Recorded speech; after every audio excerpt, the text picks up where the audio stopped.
Welcome to Grammar.Galore, and this is Habibullah, an ESL instructor at ELA. Viewers, today our topic of discussion is parts of speech. So, what is parts of speech? Parts of speech is the combination of two words. Parts, which means segment, part, section, portion, etc.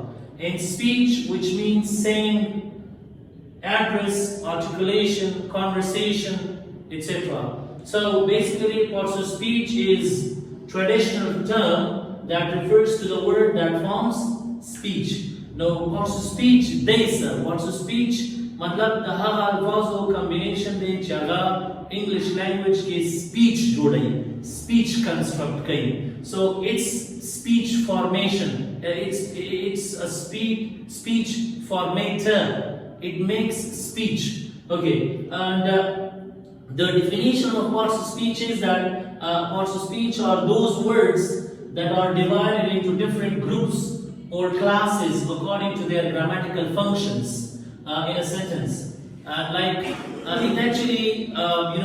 It actually categorizes words in English language according to their functions. Whatever we say in English language, that is a part of speech. It comes from a part of speech. So हम चुबुन English language की वह अगर parts of speech न जुड़ी, अगर parts of speech न राजी. Like for example, we say she speaks English.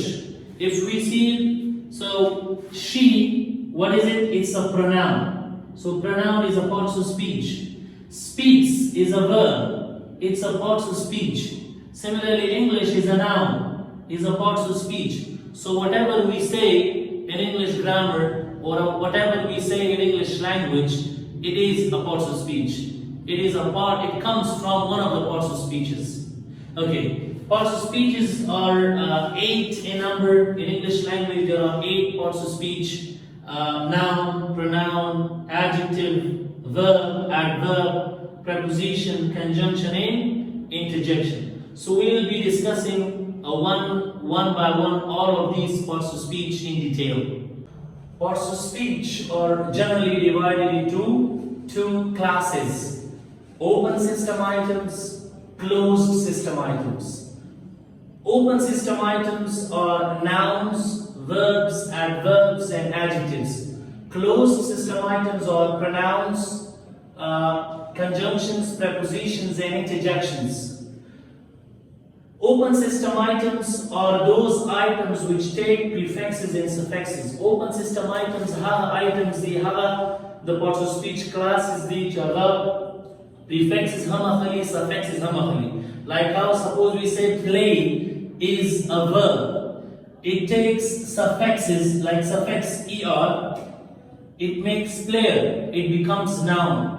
So it's an open system item where a noun can become verb and a verb can become an adjective or an adverb. So it's an open system item. The open system items each noun na verb judegi, verb na adverb judegi, ya adjective na adverb judegi. They are open system items. Are those closed system items or those system items which does not take or which do not take prefixes and suffixes? They do not take prefixes and suffixes like in, but, for, because they are pronouns, conjunctions, prepositions. So they do not take any prefixes or suffixes. Like we cannot say, suppose but, we cannot say X but, or we cannot say butter. So that's incorrect, right? They do not take any prefixes and suffixes. 3. A lot of new words come into this category. In open system items, when new words are coined, when new words are added into English language, they are added into this category. New words are not coined into this category. New words do not come in closed system items. Why? Because they are limited in number. Therefore, we cannot add new words to this category. They category can never words this way cover. They are specified in number. Okay. 4. They make major part of the vocabulary. Since we add new words into this category, so part of the vocabulary. Sangachi, the ki neve alfaz razi, the parts of speech, open system items ki neve alfaz mung edko, no da vocabulary mungta enrich kai, ziyatai. And more words come into this category every day, on daily basis. Next, they are limited in number. They are limited in number. We do not add new additions, or we do not add new words into this category. They can change into one another. Open system items can change into one another. Like a noun can become verb. A verb can become adjective. An adjective can become adverb. Like how announce is a verb. It's an open system item. When I add suffix into it, ment, so it becomes what? A noun. A verb becomes a noun. They change their forms. They change their functions. Because they are open system item, they take suffixes and prefixes. Okay, we cannot change them into one another. We cannot change them into one another. Why? Because they are fixed in nature. Like a pronoun cannot be changed to conjunction. He is a pronoun. He is a pronoun. We cannot change into, we cannot call that a conjunction because they are closed system items. So this is all for today, viewers. For more videos, stay tuned.